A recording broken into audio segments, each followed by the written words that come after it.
welcome. And we've already had our Friends of the Library board meeting, but to our guests, I'd like to explain just a moment what we do besides sponsoring groups like your event today. We basically raise money to support the library. We have 2 book sales, one spring and one fall. This past one, we made $6,400. And with that, a portion always goes to the library, and we sponsor various projects, equipment they need, a large scanner, a server, things that are not within the scarce budget we help out with. So we do have a website that has all of our events, including our next book sale, which will be in the fall. Up here, how to get to our website. We, our Facebook rather.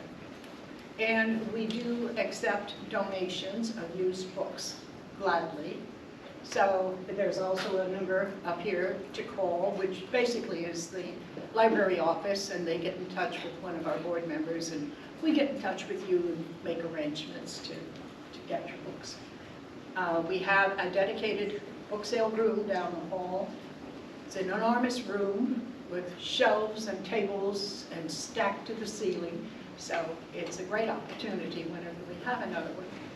And we welcome new members. There's membership forms up here for you to fill out so that you too can help support the library. So welcome to the event today. And I'm going to turn this over to Abram Himelstein, Editor-in-Chief, UNO Press, and one of our board members. And he will in turn introduce our program. Thanks. Thank you for that warm introduction. It feels like a little bit like my wedding because it's all the people I know coming together from different parts of my life. So it's very exciting and thrilling, and I hope all the parties will play nicely together.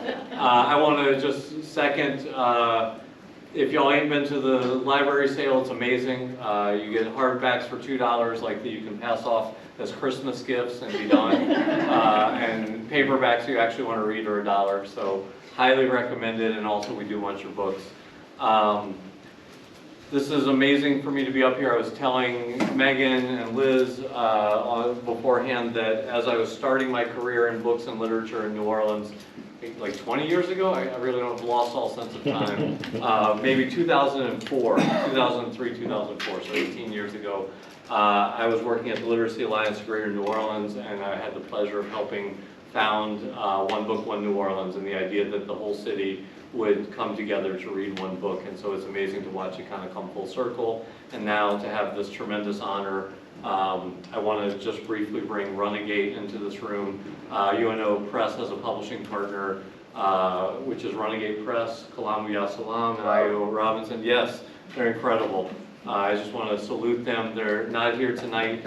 They are amazing. They have brought us some of the books I've been most proud to publish my entire life, and specifically they brought, as a part of the writing collective that they all were a part of, including Jarvis. I just want to speak to some of the history of this book into the room. They brought Jarvis's book, which has been such an honor and a privilege to publish and to be a part of publishing. Thank you. So I want to thank Jarvis for coming to, I'm not introducing him, that's going to fall to my compatriot. But I just want to thank everybody for being here, and on behalf of Friends of the Library, you all are welcome. Please eat and drink it all. And then it's my pleasure to introduce, I don't know if you know this yet, Jarvis, but it's a 3-pack of Mississippians here on stage. So I don't know if have you met Latoya before? I don't think so. No. Okay. Latoya Taylor is the co-chair of the program committee of One Book, One New Orleans, and comes from Sardis, Mississippi. I am from Hattiesburg and Summerall and Clarksdale, and Jarvis is from Holly Springs. So Which is not far from Lake Sardis. Yes. No. Sardis Lake, I should say. Yes. So I just wanted to bring Mississippi into the room also and turn the program over to Latoya. Thank you. Thank you for the introduction. As mentioned, my name is Latoya, and One thing about me, I never stand up in front of groups. Like, I'm always the reader, I'm always behind the scenes, so I might have to work through a few nerves tonight. As mentioned, I'm the co-chair for the events committee, along with Liz, who's in the back. And on behalf of our executive director, Dr. Megan Holt, I'd like to welcome you to the event tonight. It's going to be facts, opinion, and storytelling. Just a little bit about One Book, One New Orleans. It's already been mentioned, but the goal is to select one book a year and for the entire city to read the same book at the same time. And with that idea is that we can form a community through a shared reading experience. So with the organization, the book is also, a curriculum is created around the book, and it is used in adult reading programs to actually help adults learn to read. The book is also provided to juveniles in detention centers to help them as well. And then a copy of the book is also available in New Orleans libraries. So it's available to multiple people, and if you actually just need a copy, you can't get a copy, just let us know. There are also some copies available outside on the table, so at the end of the event, if you want to, please see out there. And if you want to know more about One Book, One New Orleans, there's a sign-up sheet over there, and you can sign up and let them know.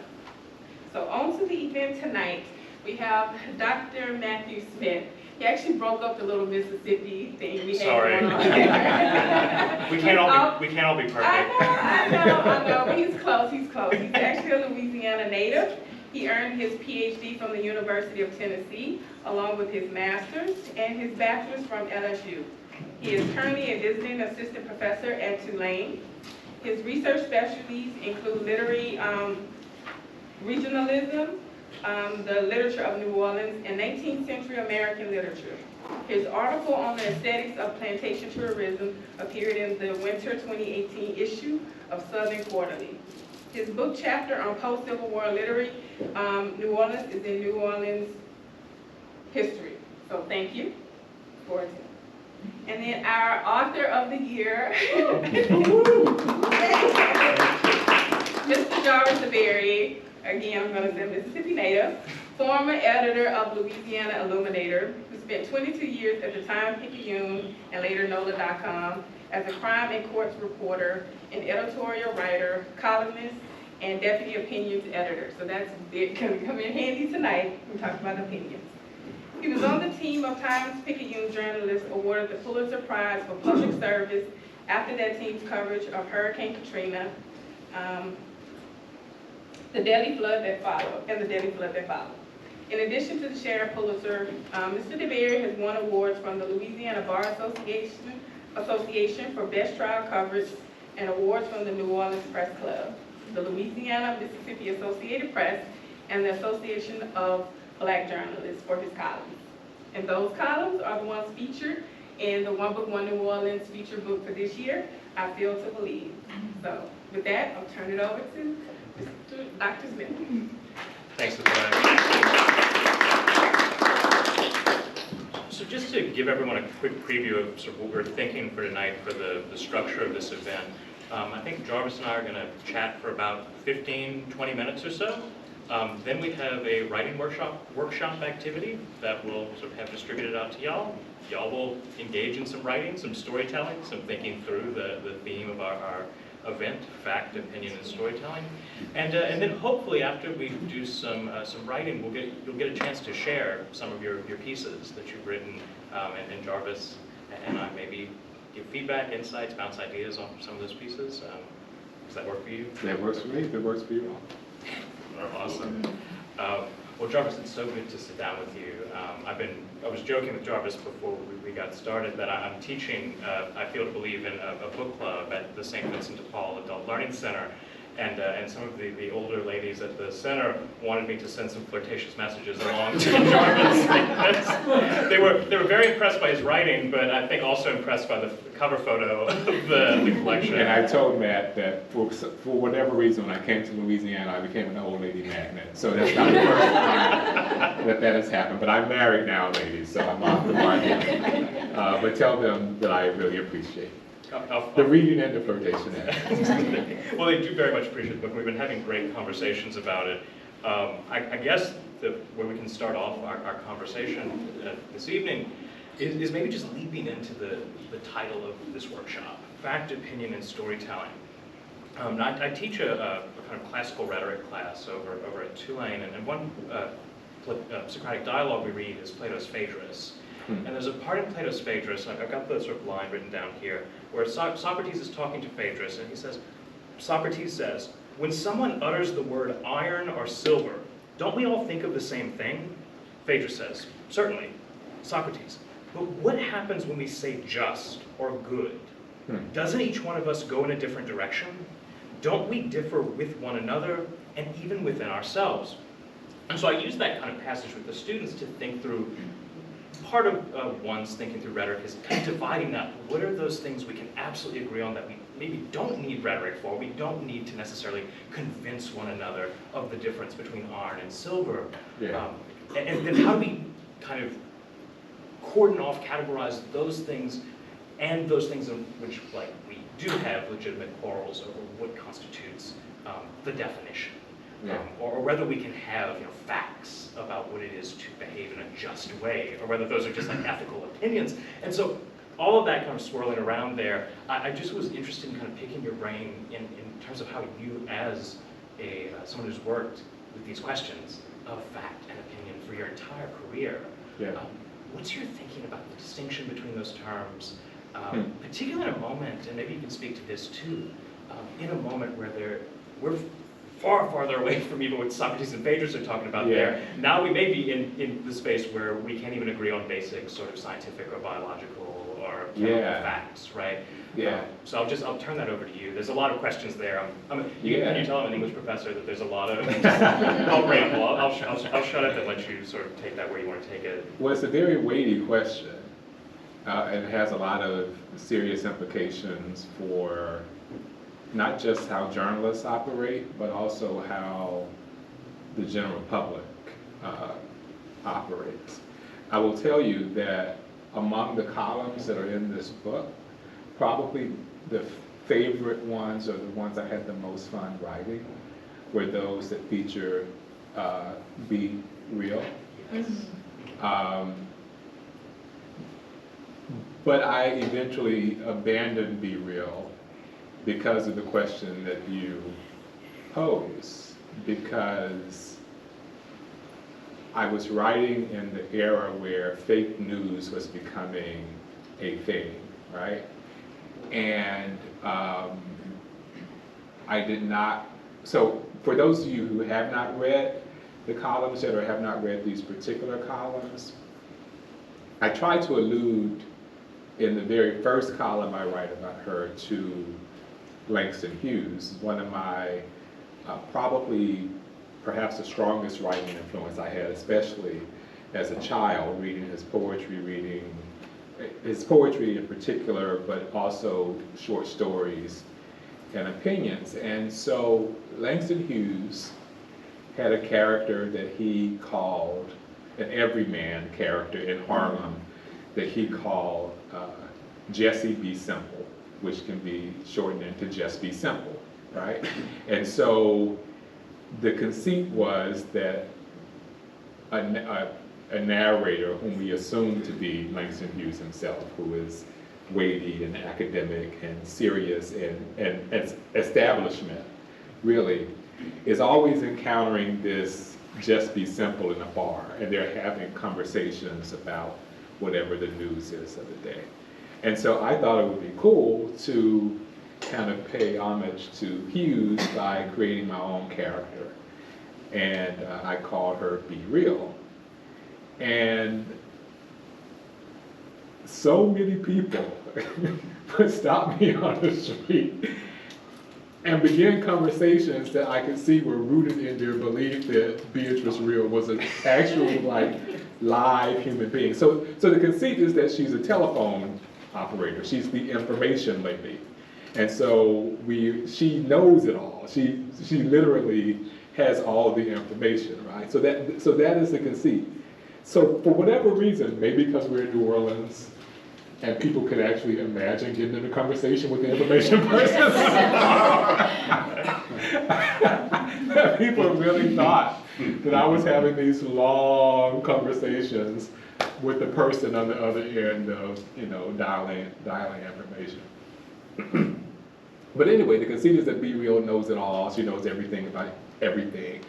And so there is one column, and I'm not sure if this one is in the book or not, but I call Be Real, and I don't introduce myself, and she says, I was wondering when you were going to call me, and I say, how did you know it was me? That one is in the book. Okay. That one is in the book. And the response is, and you come across as so smart in the paper. So I go to pick up my dry cleaning, and a woman says, I have a question. I said, yes. How did she know it was you? And I was like, wow, like, she's not a real person.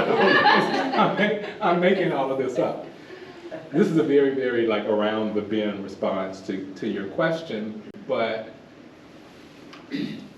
given the climate, given the fact that everybody was questioning everything, even the facts that were presented, I didn't feel that I could do that anymore. And I wonder, like, did people reading Langston Hughes and the Pittsburgh Courier or the Chicago Defender, did they have that same type of confusion? I don't know. But I do think that, one of the things that was said to me when I first was hired as an editorial writer was that my job is to persuade. And I don't think you can persuade people without an agreed upon set of facts, right? That is the first step. If we can't agree that it's hot outside right now, I don't know how to give you my opinion on how to become cooler, right? If you don't think that it's sunny outside, or if you don't think the Lake Pontchartrain is over there, like we can't have a conversation about the geography of New Orleans if we can't agree what that body of water is. And so what I find distressing, I don't know if I have a real answer to it, but what I find distressing is I think part of the I think it's a chicken egg thing, is a polarization that we are experiencing right now caused by our inability to agree upon a set of facts, or is a polarization causing our disagreement on what the set of facts are? So, but I agree with the conversation that you mentioned, that yeah, we have to agree that iron is iron and gold is gold, and use, at least have that as a starting point to argue which is more valuable, and what my opinions about those elements are, but we ought to be able to have it. And I think that right now we're in a position, so many of us are in a position that we don't even want to concede any fact that might aid another's opinion or weaken our own opinion. So that's where I think the real danger lies. I will say, going back to the Be Real thing, when I was reading the book and I came to the first column with Be Real, it wasn't until I think a decent way into the column that I realized that it was a literary device. Right, because as you said, it's actually kind of believable that initial conversation could be and I based it, and I realized like 2 or 3 columns in that the voice of Be Real was the voice of a black woman in New Orleans whom I went to church with. Right, so it's part of the reason it's so authentic is that I'm drawing on this person's voice, and it's like I hear kind of all the time. So I guess it's a credit to me as a writer. I'm not trying to brag about that, but a few times I was like, did I write that so well that people don't see that I'm making this character up? Well, yeah. it's interesting, just to put that back into conversation with the Plato section of it. I mean, Plato writes in these sometimes highly fictionalized dialogues between Socrates and these other Yeah. Athenians. And my Yeah. students sometimes are a little bothered when they find out that some of these like could not have historically happened. That like the person Socrates is speaking to in the dialogue has been dead, for Yeah. years or whatever. And it's like, Yeah. no, the storytelling is this rhetorical tool used to like express certain other kinds of truths. But like Yeah. you said, that can get messy. Yeah. In an era where so much is up for grabs. that Yeah, even those- and when people have been prompted to be skeptical of everything, and every fact, no matter how obvious. But yeah, it does get messy, but I do think that, again, it's not controversial, I hope to say this, and we have to have an agreed upon set of facts. This is you spent some time in Tennessee. One of my favorite books in the world is The Children by David Halberstam. I don't know if you've ever read that. It's about the young people who basically were the leading edge of the civil rights movement, the sit-in movement, freedom rights movement across the country. But there's a very important scene that he highlights, and one that I just watched with my family when we were watching Eyes on the Prize, the really like wonderfully done civil rights documentary. So Diane Nash, who's from, I can't remember exactly where she's from, but she was a student in Tennessee at Fisk, I think, is one of the sit-in participants in Nashville during the 1960s. And they confront the then mayor of Nashville in public on the steps of City Hall. And she confronts him with this syllogism.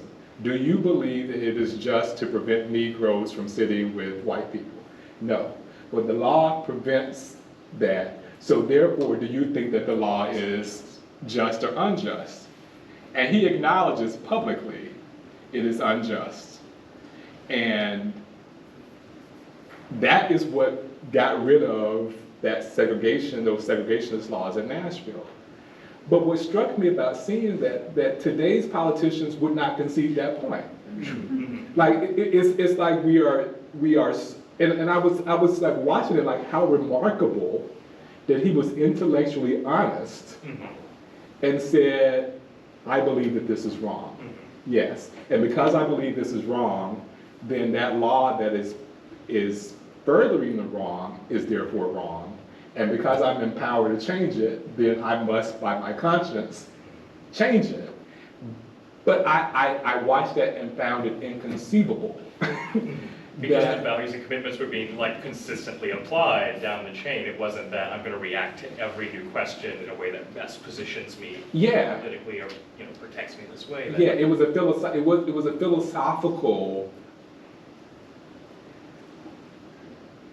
It was a philosophical conversation, not a partisan one.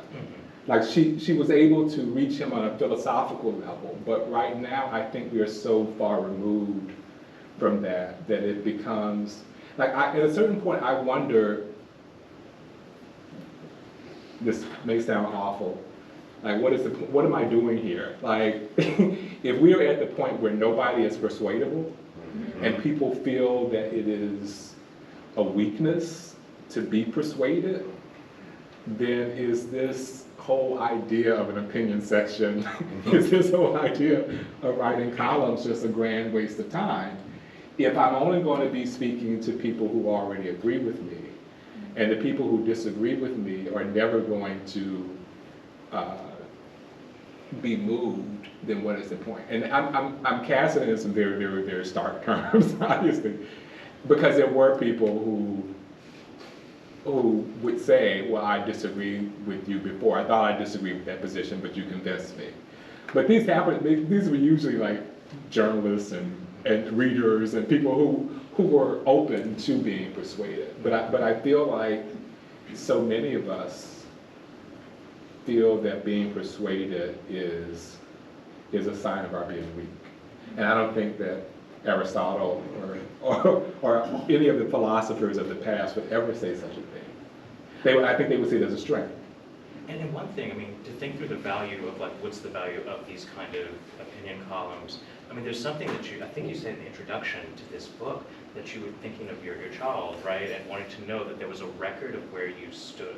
Yeah. Right? That in these pressing questions and these difficult questions, Yeah. those are precisely the moments where one should make their values and commitments like legible and Yeah. clear and kind of take a stance. And maybe, I mean, I don't want to give up on the vision of the persuadability, right? I don't want to give up on the vision of being able to kind of have a community where we are open to that persuasion. Yeah. But even if we're like, if that's slipping away from us in some ways, there may be value in just like Yeah, I not do think. giving into a kind of just indifference or despair, but saying like there's something Yeah. valuable to just someone being intellectually honest.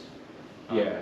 With like, here is a stance that a lot of people are like, because a lot of them, I mean, I teach mostly 18 and 19-year-olds, and there's a fear among many of them that, you know, I don't want to like really take a stance on it. I don't want to touch that thing. It's like someone's gonna be mad at me, right? Yeah. And a lot of the work that we do in those English classes, and Megan does this as well, and hers, is helping them to like feel confident articulating those values and commitments, and not being frightened of their own subjectivity, right? Bell Yeah. Hooks, Yeah. you know, writes. I teach a piece out of Bell Hooks' book, Teaching Community, where she's like, look, no, the danger about proceeding as if there's like just sheerly objectivity is like that becomes a space for control too. Yes. Like if we all have to be forced into the exact same position, then Yeah. someone at some level is dominating us. Yeah. And that to embrace subjectivity is not to say, oh, who cares? It's, you know, it's everyone's opinion is valid and equal and equally just and good. But it's not that, right? It's that embracing our subjectivity allows us to be honest with why we came to the positions we Yeah. came to, what shapes our thinking. So when I was at the Times Picayune and writing these columns, I worked in the same office, it won't surprise you, that we got the letters to the editor. And so our process of confirming letters to the editor involved a phone call. We would call the person and say, are you the person who wrote us this letter? It wasn't that rigorous a check, as you can see, just call it, because you could just put a fake phone number, I guess. But anyway, that was our process. And so often we would call a person to ask, did you send us this letter to the editor? And they say, yes, do you have to use my name? And we would say, yes, we don't publish anonymous letters to the editor. Well, I don't know if I wanted to run if you're going to use my name. And these would be the most anodyne, innocuous opinions ever. Like, I think New Orleans needs to do a better job filling potholes. Ooh, don't put my name on it. It's like, God. Like, who's the going most to get popular mad? opinion the whole time. Yeah, who's going to get mad at you for expressing that opinion? There might be a pothole out there that'll get Yeah, upset. but what it revealed to me was just how anxious and how nervous and how fearful most people are of expressing an opinion. To say nothing of an opinion that doesn't jive with the popular sentiment, right? It is very difficult. One of my favorite writing books, books for people who want to write, are writing, is called, wow, did I just forget the name of it? Is it The Fear of Writing? That's not it. It's by Alan Keyes, not The Economist, but anyway, his central argument in the book is that a lot of people say they have a fear of being misunderstood. But he argues that most people, at least when they're writing, have a fear of being understood. Because if you write something and I say, ooh, that's awful, I don't like that, and you can say, oh, well, you didn't understand it. See, what I meant to say was this. And so you have like some motivation to be a little muddy and unclear. But if you write it like as plain as day, and I say I don't like that, or that's dumb, or that's not right, or that's racist, or that's sexist, or whatever, you don't have any room to hide. You can't say I didn't understand it. No, I understood it. I just disagreed with it. The Courage to Write, that's what the book is called. So I do think that I have always taken to heart the ways that we hide our opinions by being unclear, being unnecessarily wordy, being ambiguous and vague. They don't really get to what we really feel or believe. And so one of the challenges for anybody who's writing an opinion is, I think, first acknowledge what you're afraid of and what you're afraid of people knowing that you believe, or what you're afraid of people. What are you afraid of people saying about you or thinking about you if you express this particular opinion? And I think the students that you mentioned, so many have been primed, I'm guessing, to want to always please their teacher and always want to please their instructor. And I don't think that they necessarily trust that an instructor is going to not reject them for their opinion, but grade them on how their opinion is expressed. Like, even if it's an opinion that I don't agree with. You know, and when I should tell you this, whenever I would lead a workshop with students, college students or high school students, my first assignment to them would always be, bring me a well-written opinion, like a well-written column, a well-written editorial with which you disagree. Because I want them to be able to uncouple this idea that a good opinion is the opinion that I agree with. I've seen some horribly written opinions from people who agree with me, and I was like, oh, that's awful. That was such an awful argument. Those are often the most disappointing. Yes, is yeah, watching and at people the sort of same articulate your time, position poorly. and I would always, he's deceased now, but Charles Krauthammer, who wrote for the Washington Post, I don't know that I ever agreed with the Charles Krauthammer opinion. But there were so many times I would get to an end and go, wow, like, that was well done. Yeah, I disagree with it. I don't agree, but wow, he really put a lot of craft into the entire structuring of that opinion. And so yeah, I don't think that your students have learned to trust that it's okay. It's okay to have an opinion, and it's okay to change your mind. Once if your opinion is, if somebody shows, well, this is why I think this, then it's okay. And I think one of the things that makes me the saddest is this idea. I mean, I am an editor for MSNBC.com now, so I hope nobody holds this against me. But one of my general complaints with kind of the cable news network point counterpoint thing is that you are guaranteed when you're watching that, I mean, you are certain when you're watching that nobody's going to change their mind. Like, nobody's ever going to say, you know what, I can see that point. Like, you're right.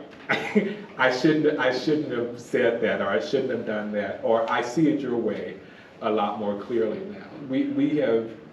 I think we've given the message to the entire country that to change one's mind, to say that I was wrong about this, is a sign of weakness.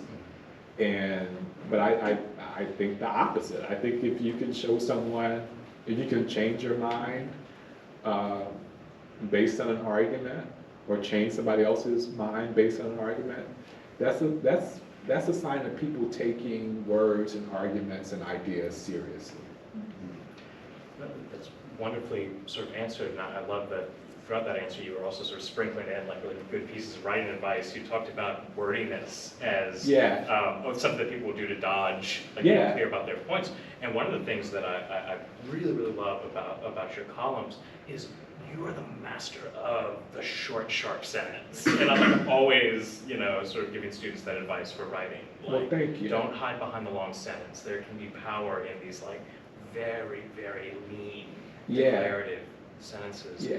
Read Strunk and White. Mm-hmm. I mean, every writing instructor probably mentions it, but I like it for its simplicity. And I do think we often hide behind words, and academics such as yourself probably will not disagree with this. But one of the things that Alan Keyes says in The Courage to Write is that basically the academy is where good writing goes to die. I think that's probably my paraphrase of it. And he gives an example of like going back to read all the papers he wrote in college, and he had the idea that his senior level papers are going to be so much better than the papers he wrote as a freshman, but he realized that the opposite was true, that the academy had taught him to be ambiguous and use big words and, you know, use the jargon that is common in college level courses. And that was one of the things I really had to work to unlearn when I kind of left college, where I could really learn to impress, you know, professors with, you know, these long mouthfuls of words, because it showed that I had been to college, right? And I think that that's kind of like one of the chief expectations of writing a college paper: show that you've been to college by throwing in some words that you learned in a lecture, right? But so there was a time in my life when I wrote poetry. I don't do so much anymore, but my philosophy in writing poems was I didn't want to write poems that my grandmother could not understand. Not necessarily like, but understand. Because my grandmother was like one of the smartest people I knew. I mean, she stopped at 7th grade because of when and where she lived, but she loved poetry, and she loved that genre, and I didn't want to be writing things that were like over her head, you know, and to write it in such a way that was so complex and so loaded down with the stuff that gets in the way of my meaning. And so I think I brought that same kind of thinking into writing these columns. Like the goal is to be understood. Like the goal is for people to actually understand. And I do like short sentences. Sometimes we need to remind people that subject, verb, object works, right? And it's very clear. It's a very, very clear communication style. And you don't have to, a sentence can do just one thing, and then you go into the next sentence and let that sentence do something else. Like you don't have to, you know, make one sentence try to accomplish the goal of the entire essay or the goal of the entire column. Well, I think that's a perfect segue into our writing workshop portion of tonight. Perfect. And so what we can do now, I think, Latoya, would you mind passing out? We have some writing prompts for you. I can actually read it out as it's being passed around. And Jarvis, if you have any tips for our writers this evening as we read it, feel free to offer some writing tips get some tips from the expert. So what we're going to ask some of you to do tonight, if you'd like, is to think of a time in your life when the way that you experienced or remembered an event clashed with other people's sense of what really happened. What was a time in your experience where you felt that the truth of the matter, the truth of it to you, was misunderstood by someone else, or that their perspective on it was radically different than yours? So what I'd like y'all to do in this break is first to write out the story of the event as you experienced it. Put us in there with vivid details. Use those short, nice, sharp sentences like Jarvis recommended. But help us, as your audience, understand you, right? If the benefit of the complete clarity of the sentence structure is to help yourself be understood. Help us understand you, right? But then I'd also like these pieces to address your interactions with other people who didn't share your perspective on that event. Why might, you can reflect on, you know, even in the piece itself, you can reflect on why might they have come to different conclusions than you did? What factors shaped the way that you perceived the event and how you formed opinions on it? And what factors might have shaped their approach? What we can do, if you'd like to break up, I can leave this to sort of Latoya and Liz, who designed this workshop. If we could possibly break people into small groups of 3 or 4, if y'all could take the lead on organizing that. You know, work on writing the thing, but maybe in those small groups of 3 or 4, share with that small group first, and then we reconvene maybe in 20 minutes. Some people who would like to share can come, I can give the mic over, they can come up here and share, and Jarvis and I can sort of just get into conversation about those pieces. So Jarvis, any tips before we let people loose on the page? I think I have given plenty already. Be clear, don't hide. I will tell you that just about every person I edit right now, and the same holds true for me when I'm writing for other people, most people bury the lead. And in journalism, that means like putting the main point or the main argument too far down. So try starting with what you actually feel, like starting when you write an opinion piece to say it and to say it up there. The very first column, the very first sentence in the very first column in this book is me saying, I am not a nigger. Like, you don't have to wait for any length of time to get to that statement or that opinion, right? For me, I put it in the very beginning. And whereas you don't have to do that for everything, I would suggest that you at least experiment with not building up to your point, but making the point and then defending it, if that makes sense, or making the point and then explaining why. You know, there are different ways that you can express an opinion, but sometimes just say it out loud. You know, New Orleans streets are too raggedy. Sign your name to it. More positive, please. Wonderful. Well, thank you, Jarvis. We're going to reconvene in a little bit, so maybe Jarvis and I will go grab a snack or a drink in the back or something. Yes. And if anyone needs writing utensils, we can get those to you in a moment once we break. Yes, we're gonna sort of work on that in a second. Yeah, well, thank y'all. We'll take a little break now. We'll reconvene in about 20 minutes. And there are things that I point out. Latoya, do you have another copy of the book? I can tell you about racism in a train. Yeah. Oh, yeah. And, We'll she just wash wasn't, everything, because we have a dishwasher. Oh. Thank you. Lady. You can stick it in the dishwasher. We already have a volunteer to share with us. So the way that we're going to do this is we're actually going to have, just to make sure that the audio can be picked up by the camera, we're going to offer my mic. Well, actually, I guess I should be speaking into the mic. We're going to be offering the mic to anyone who would like to come up and share. We already have one volunteer who's offered to come up. If you'd like to, you can use the podium up here. I don't know how far the mic's sort of wire or cord. It looks like it goes back. It'll go back there to the column. I It goes. guess, the podium. But if anyone wants to read from their seat, I guess that's fine. We can see if we can make the mic work with that. But for right now, we'll start up at the podium. Sure. So I'll just hand this off. You can introduce yourself and we'll get rolling with this. I'm sorry, Jarvis. No problem. Can you all hear me? Yes. I turned the mic back on. Hello, can you hear me? Good. Yes. Cool. Oh, there we go. All right, hello. All right, hi, my name is JD Career. I'm a local independent journalist, and I'm excited to be here with you and share you my story. All right, here we go. I am the worst person in New Orleans, and I'm not sure I'm sorry. If I have the option to save 7 minutes of drive time by cutting all of you off at the Claiborne Avenue split going to the West Bank, I'm gonna do it every time. Seriously, maybe if you understood how to properly use the zipper method, this would be negotiable. Is part of this trauma? Yes. But if you were ever in that same traffic in an 87 Honda with no air conditioner, you'd probably be partially traumatized too, no big deal.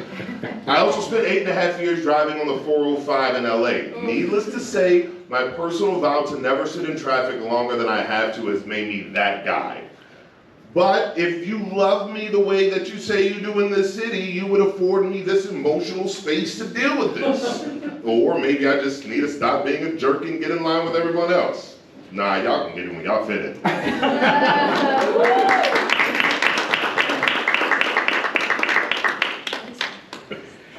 Well, I would say that that first sentence would certainly grab anybody's opinion of the worst person. I would imagine there's a lot of competition for being the worst person in New Orleans. But no, I like the opening sentence, because you're definitely going to read the next one, right? Like, you're not going to let like somebody say I'm the worst person and I'm not sorry about it and say, oh, okay, well, I don't like that person. So no, I think you did a very, very good job of just immediately getting into the piece.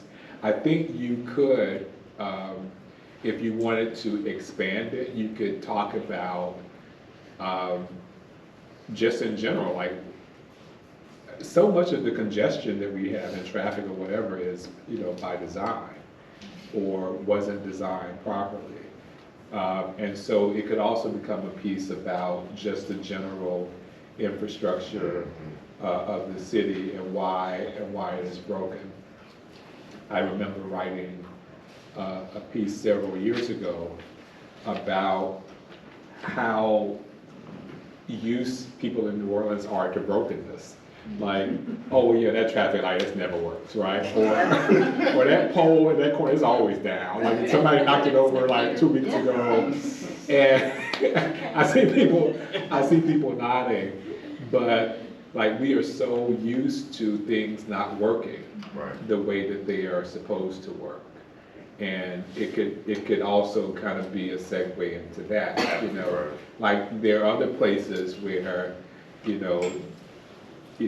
traffic flows better by design, or there's greater public transit that reduces the congestion, or, they have public transit systems that aren't almost exclusively focused on tourists wanting to be quaint and step back a century into time. Whatever the case may be, I mean, you could fashion it really into not just a humorous piece, but also, if you chose to, make it one that's, just as much political as it is. And you mentioned Chris Rose before. I mean, that's one of the things I think he did particularly well, was to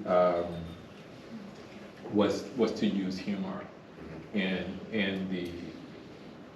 the furtherance of an argument. So good job. And again, remember to email me. Yes, I will.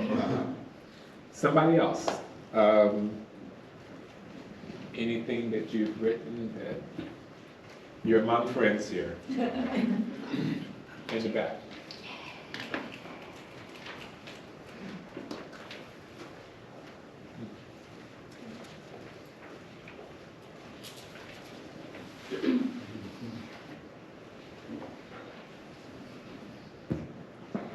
Good evening. My name is Sean. I am a member of the Friends of the Uno Library. Thank you all for being here today. And I'll read my intro, as it may sound comical and cynical at the same time. And I took your advice in terms of just start writing, which is a great writing tip, just start getting the words on the page. I do not know what to say or to write. So many events have flooded my mind, yet I do not feel any or worthy as not to give any more attention or credit to certain folks. So therefore, I will turn the spotlight on me. An experience which made me realize how insensitive I was being. I was volunteering in an orphanage, and I, by law, cannot go into detail about the number of experiences which landed the youth in the orphanage.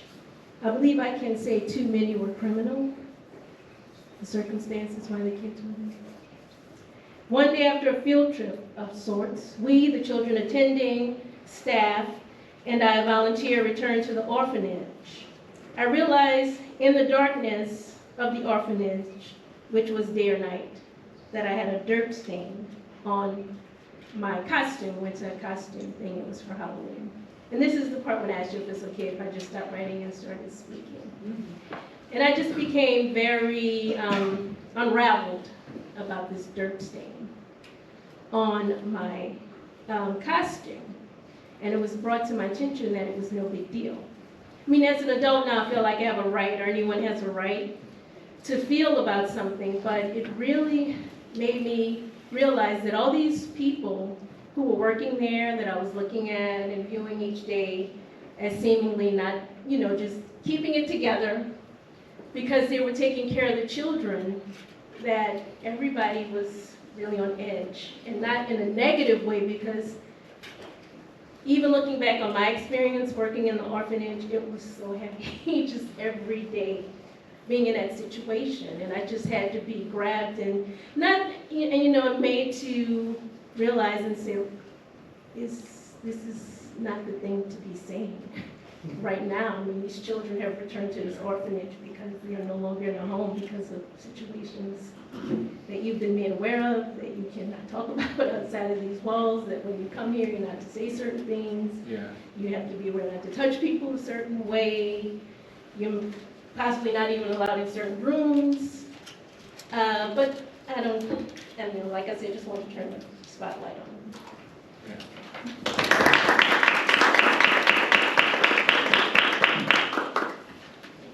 Sean? Yes. Okay. Thank you, Sean. I will say that one of the more difficult things that can be to write about is oneself, especially about things that one isn't proud of.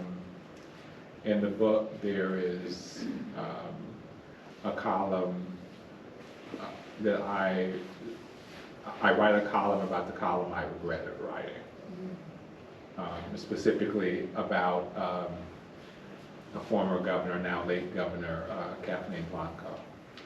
That when I look back at it, I didn't feel good about myself. And that was one of the more difficult pieces to write.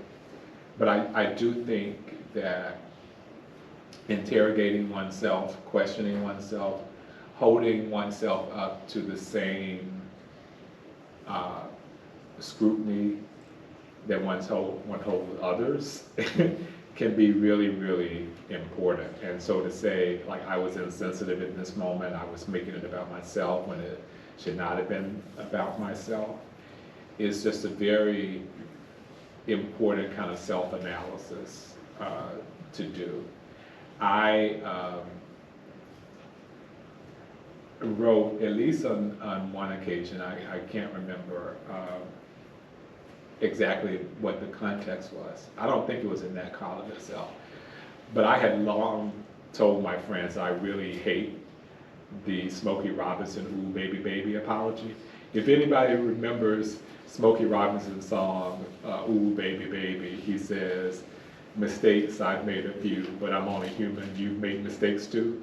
I was like, that's not a real apology. That's not the way you apologize. And so I had always kind of had a real distaste for the "Ooh Baby Baby" apology.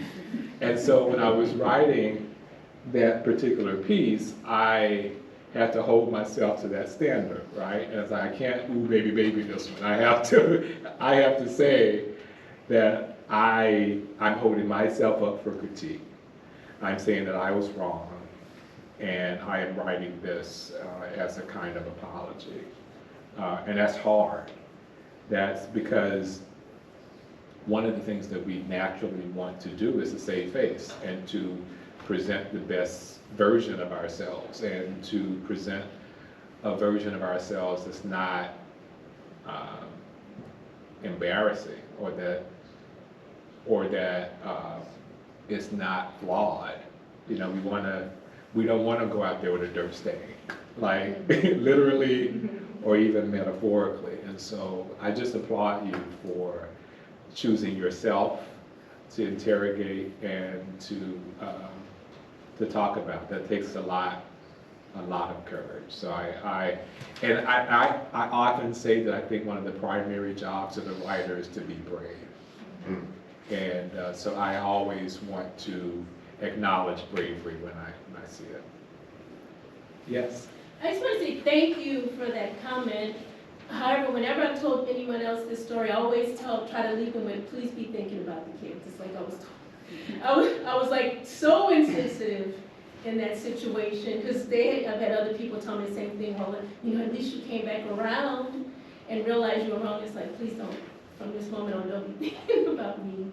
Like in this situation, it's like, I can't tell you what some of those kids were going through, but if there's anything, if you're spiritual or just want to send a good thought somewhere or go forward thinking about anything, please let it be about the children. Yeah. Again, thank you. I really appreciate it. Anybody else? Anybody? Okay. Are y'all finding this valuable? Okay. I'm just Yes. asking. Good. Mine is a testament to how opposites truly do attract. So we had a small and a large wedding. My husband is now a U.S. citizen after we had been married for about 5 years, and he's ready to complete his PhD and seek employment. He applied for his green card. Part of the process is to be interviewed by U.S. Immigration. So the day of our appointment, I was called into the office and was asked a series of questions. One in particular was, did you have a large wedding? And my response was that it was fairly small with only 60 people in attendance. This is in comparison to my older sister's wedding. She had about 300 or more people in attendance. So there were other questions, and so I had to answer them. And then next they called my husband in, but they made me stay. And as they asked the same questions of him, he proceeded to answer in everything opposite of what I said. And finally they get to the question, how large was your wedding? And he said, oh, it was enormous. There were 60 people there. And at that point, the immigration officer could barely contain his smile. And I said, did you want to see the photo album of our wedding? Because we were requested to bring it. And he said, no, that is fine. Wow. That's a great story. Well, when you said it was small, it was only 60 people, I imagine that for a lot of people that would not be small at all. It would be small for my family because my dad was one of 11 and my mom, I think, well, she was one of 3, but probably had like 100 first cousins. So, but yeah, it really depends on perspective. And I like that angle. Well, yeah, it was small. Oh no, it was huge. And it's the exact same number. But that kind of gets to what we were talking about earlier, right? How do we reach these agreements on what is justice or what is equality? And we come at these things from vastly different perspectives. And to a person who has a small family, 60 might seem like, oh my God. To those who come from families the size of mine, would be like, oh, nobody was there. The place was empty, right? And so, but I do think it's a really good example of just the different perspectives that we bring to a situation or to the questions that we're being asked. Mm-hmm. I think about there's a German philosopher called Gadamer, and I sometimes bring him up when I teach my students about these questions of, even just questions of bias. My students sometimes say, I want to be objective when I write. I want to be purely objective. I want to find the objective source, and trying to teach them, you cannot escape your subjectivity. You cannot escape that you are a limited human being shaped by your experiences. And the important thing is to be honest about them, right? To say the reason a wedding of 60 people is a large wedding is because of all these sort of things I have in my background and my history. Yeah. And that it's actually far more dangerous to pretend like we could ever exit all of that. that we Yeah. could turn that switch off. But just to say, no, like, we have we are unable to make meaning without those pre-existing frameworks. Yeah. Right? I forget, it's been a long time since I've been in physics class. I'm a failed engineering student. But there was a concept that the very act of observing a phenomenon changes that phenomenon, right? So the fact that you are there to observe it alters what is actually happening there. So no, there is no objectivity that human beings are capable of. And I would argue there's no objectivity that things that human beings create are capable of, because human beings created them, right? I don't know, I'll maybe have to engage in a philosophical argument about that point. But yeah, and one of the things that Hurricane Katrina really dispelled my idea about the need for journalists to be objective. You know, we were, at the Times Picayune, all of us who were at the newspaper on August 29th and then August 30th had to be evacuated on the back of newspaper delivery trucks that Tuesday, August 30th. So we saw water rising around us. We were on the back of, in the cargo holds of trucks, driving through a flooded city. Many of us had, well, most of us had no idea the state of our homes, if they had flooded or not. There were many who had at that point no idea if loved ones, partners, spouses, parents, children had survived or died. Could any of us be expected to be objective about what was happening at that point? And it was very clear, I think it was clear in all our coverage, we wanted New Orleans to survive. And we weren't going to write in an objective way about whether New Orleans should exist or not. No, yeah, we have an opinion on that, right? Yeah. We are writing from the perspective of people who care and love this city. And so that really kind of shattered this kind of abstract thought that I could be, that as a reporter, we aren't being objective. You know, I mean, think about the things that kind of go unquestioned when you're watching the news. I mean, most reporters in America, when reporting on like foreign affairs, are generally going to take America's side, or assume in some kind of way that America is right. Now, that is not objective. That is this is my country, I'm reporting in it, I value this country. And I think it's why the people who don't take those, who are quote unquote more objective, stand out as biased, because it is normal to think that people are supposed to kind of support America if America is in some type of international conflict. But that's not objective. That is a pro-America bias. And so whenever people would, and they would do this often, as you might imagine, respond to my columns as saying they were biased, I would say, well, they're supposed to be. They're opinions. And opinions are by their very nature like biased. I mean, I am favoring one thing over another. That is my opinion. Now, there's a difference between having a bias and being unfair. And I think perhaps people wanted to say that I was unfair. And I would challenge them on that point as well, because, like, as we were saying,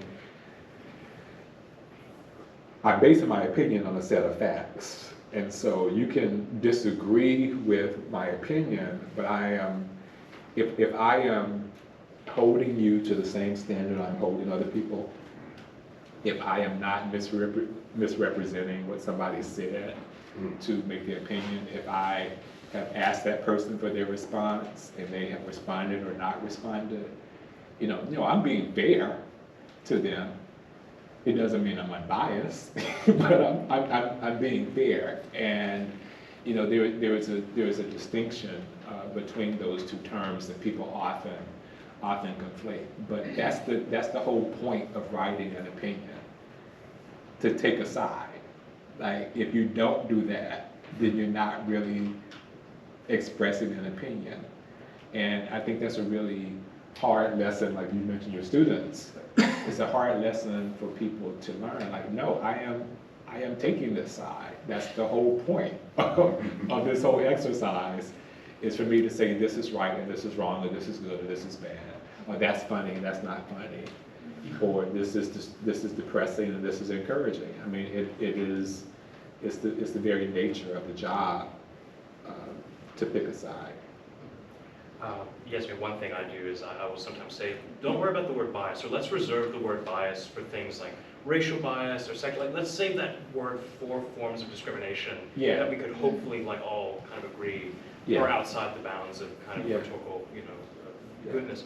And use the phrase values and commitments, and that's how we can think. You're a very good teacher, man. I hope they're listening, because I mean it's important, and the way that we talk about these things matters. Just throwing words out there that don't mean what people say they mean, it's not good. Well, Jarvis, thank you so much for this conversation. Thank you to all of you.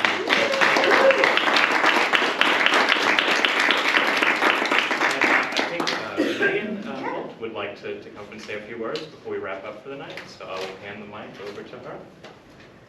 Just going to close it out real quick. Give it up one more time for Dr. Madsen.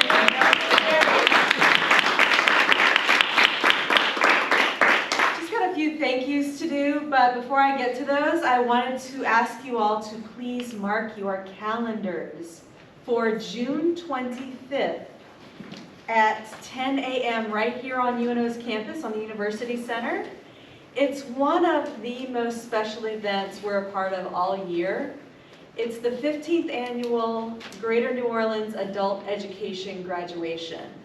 These are adults who have gone through the HiSET program, which is the old GED, the high school equivalency test. They've completed it, they've passed it, and they're going to wear their cap and gown, and they're going to walk across the stage and get that graduation ceremony they missed out on in traditional schooling. It's free, family friendly, open to the public. We'd love for you all to come out and cheer on the adult learners in our community. And speaking of cheering people on, Liz and Latoya, thank you guys so much for your work, your dedication. One book does not run without people like these guys. Abram Himelstein, thank you so much. And if you need a copy of Ideals to Lead by Jarvis DeBerry, Abram can sell you one right out there from UNO Press. Litwire. Litwire is a new literary hub founded in part by Sean Monroe, who's right there, and tonight they're doing the videography. And last but not least, Friends of the UNO Library. You all opened your house tonight, and it was truly amazing. Thank you for your hospitality, your generosity, and for being an amazing group of people to partner with. Thank you so much, and we'll see you on June 25th. Yeah.